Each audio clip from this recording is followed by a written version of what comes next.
Hi, my name is Siavash Katebzadeh. Today I'm going to present our work, evaluation of an InfiniBand switch, choose latency or bandwidth, but not both.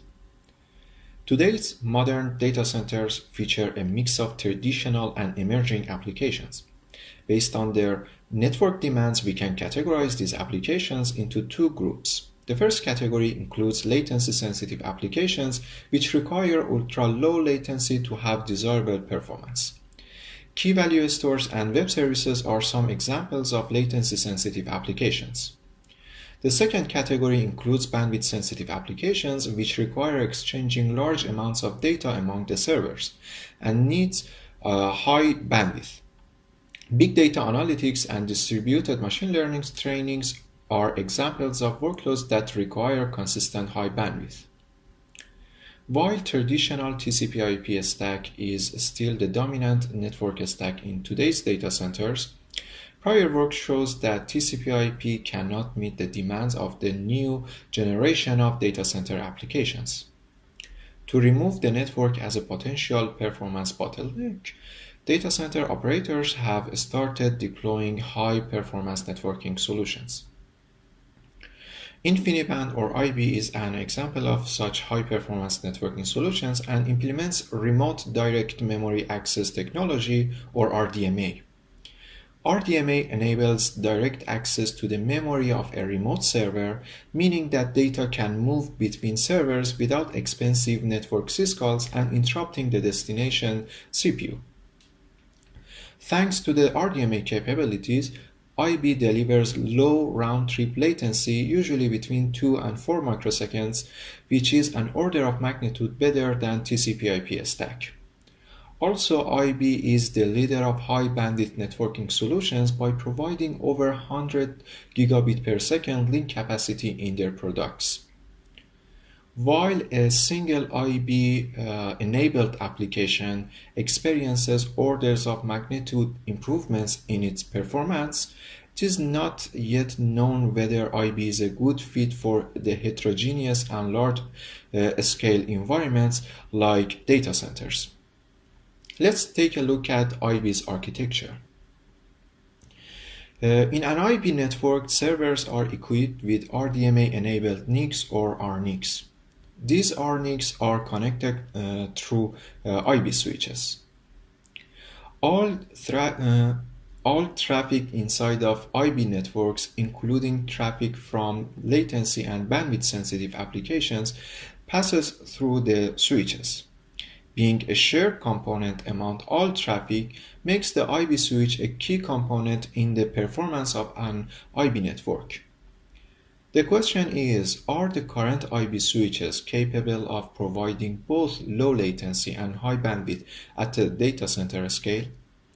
To answer this question, we must measure the performance of IB switch.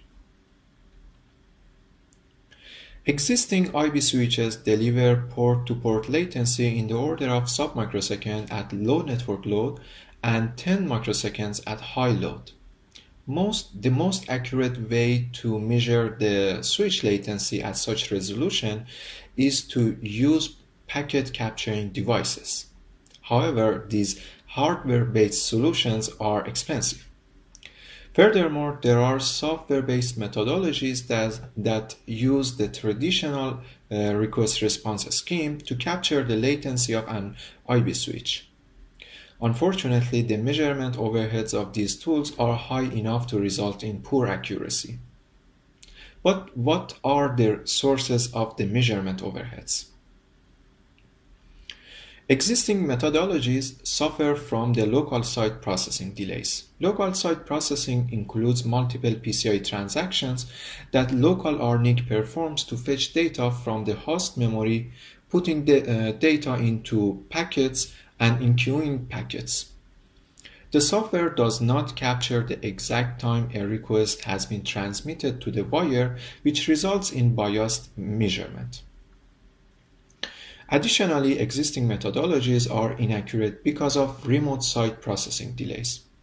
At the remote site, when a request is received by the RNIC, multiple PCI transactions are required to deliver the request to the host. The software at the remote site has to carry the burden of processing the request and generating a response. Some PCI transactions are again needed for transferring the response to the RNIC. These endpoint processing delays do not reflect true switch latency and should be excluded from the measurement. In this work, we introduce RPerf, a software-based solution that is capable of precisely measuring the IB switch performance. RPerf calculates the round-trip time or RTT by measuring the request-response latency and mitigates the local site overheads by calculating the overheads and subtracting them from the measurement. Furthermore, RPerf mitigates the remote site overheads by avoiding all software involvement and PCI transactions at the remote site. Let's see how RPerf excludes the overheads. As we said before, existing software-based methodologies introduce local site PCIe and queuing overheads in their measurement. The idea is to measure these overheads and subtract them from the RTT. In order to measure the local site overheads, RPerf uses loopback messages. A loopback message is simply a message that has been sent from a host to itself via the RNIC. RPerf sends a loopback message after every request. Upon the transmission of the request, the loopback message returns to the host, and the time between sending and receiving the loopback message captures the local site overheads. The computed overhead is subtracted from the RTT of the request that preceded the loopback message. Now that local site overheads have been subtracted, what can we do about the remote site overheads?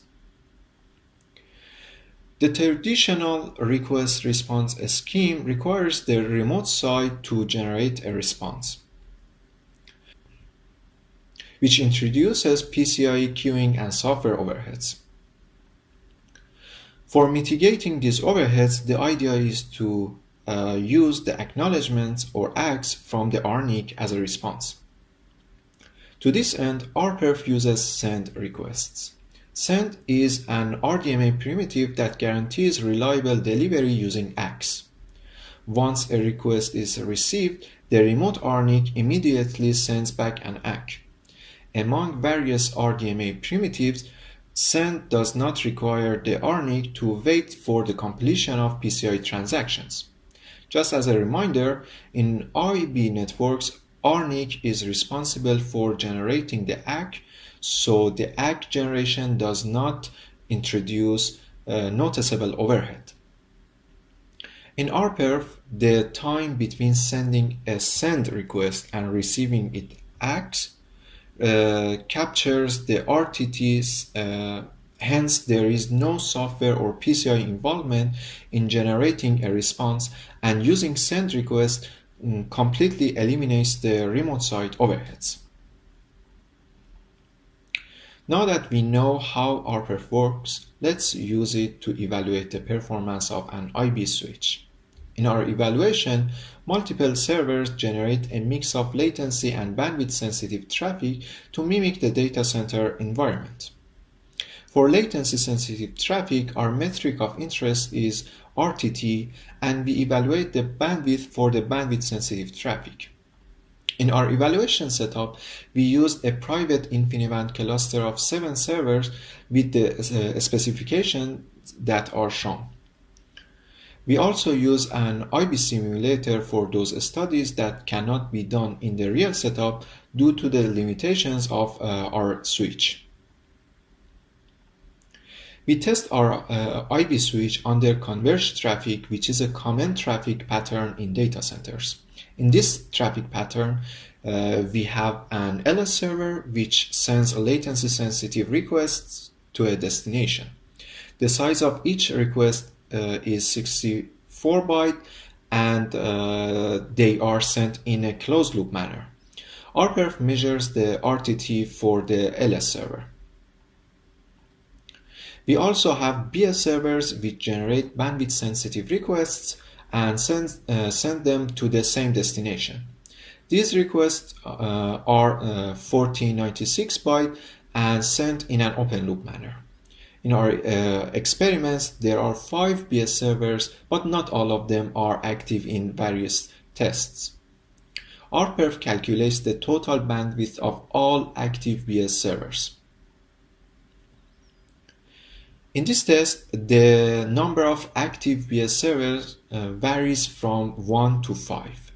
We observed that by increasing the number of active BS servers, the RTT of the LS server increases from 0.6 to 20.2 microseconds.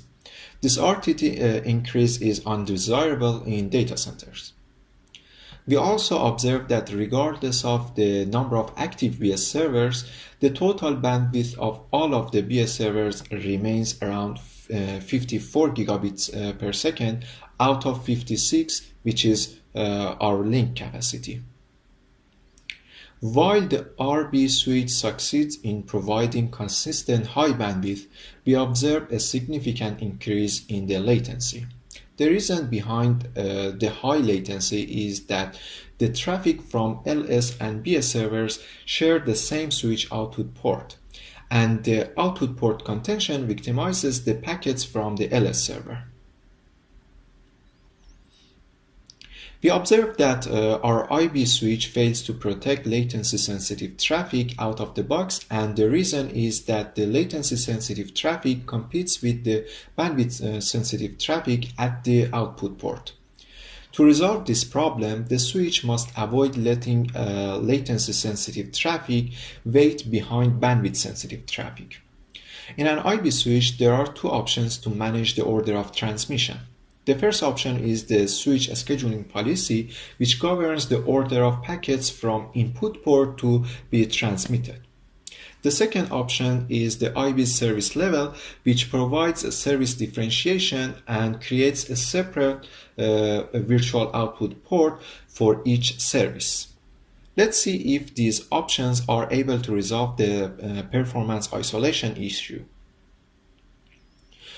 Unfortunately, we are unable to study the effect of scheduling policies on our real switch as changing the policy is not configurable in it. Instead, we use an IB simulator to study two common scheduling policies.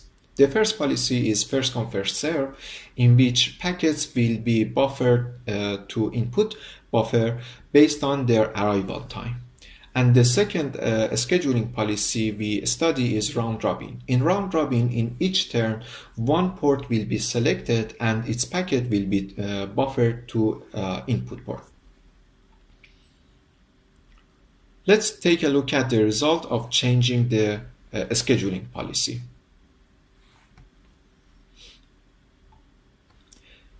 In this test, the number of active BS servers varies from 1 to 5. When first come first serve is used in the switch, we observe that by increasing the number of active BS servers, the RTT of LS server increases from 0.4 to 18.2 microseconds. As the result of the simulation is similar to our real switch, we conclude that our real switch also uses first come first serve policy. We also observe that the total bandwidth of the BS servers remains around 56 gigabit per second regardless of the number of active BS servers. When round robin is used in the switch, we observe that regardless of the number of active BS servers, the RTT of LS server remains under 3 microseconds. Also, the total bandwidth of the BS servers remains around 56 gigabit per second. Based on this result, we conclude that round robin is more effective at protecting the latency-sensitive traffic without compromising the bandwidth-sensitive traffic. So, is round robin our answer to the performance isolation issue? It's too soon to say yes to this question. In data centers, the network topology consists of tens of switches that are connected to each other. In this test, we extend our simulated setup to a two-hop topology where a pair of switches are connected together. Two BS servers and the LS server are connected to the upstream switch, and three BS servers as well as the destination server are attached to the downstream switch.